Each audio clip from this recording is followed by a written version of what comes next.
ഫെബ്രുവരി 8 മുതൽ 11 വരെ കുന്നംകുളത്ത് നടക്കുന്ന CPM തൃശൂർ ജില്ലാ സമ്മേളനത്തിന്റെ ഭാഗമായ പതാക ദിനാചരണം ഞായറാഴ്ച ഒരുക്കങ്ങൾ പൂർത്തിയായി.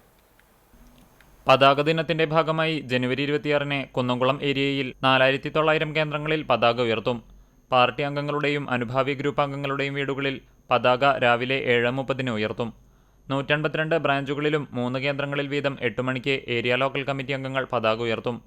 9 മണിക്ക് പാർട്ടി ജില്ലാ secretary MM Varghese Anaykkal സെന്ററിലും AC Moideen Chemmanur, NR Balan Choondal, MK Kannan Perumpilavu, UP Joseph Mattam, KV Abdul Khader Chirakkal, PK Davis master Thiruthikkad, PK Shajan Puthussery, Murali Perunnelli Porkulam, Xavier Chittilappilly Kecheri, PK Chandrasekharan Jerusalem, KV Nafeesa Kandanassery, TK Vasu Arthat, KF Davis Koonammoochi, എംബാലാജി Kallumpuram, AN Sathyan അയ്നൂർ, Usha Prabhukumar Aloor, K Kochaniyan Karikkad എന്നീ കേന്ദ്രങ്ങളിൽ റെഡ് വളണ്ടിയർ സല്യൂട്ട് നൽകി പതാക ഉയർത്തും.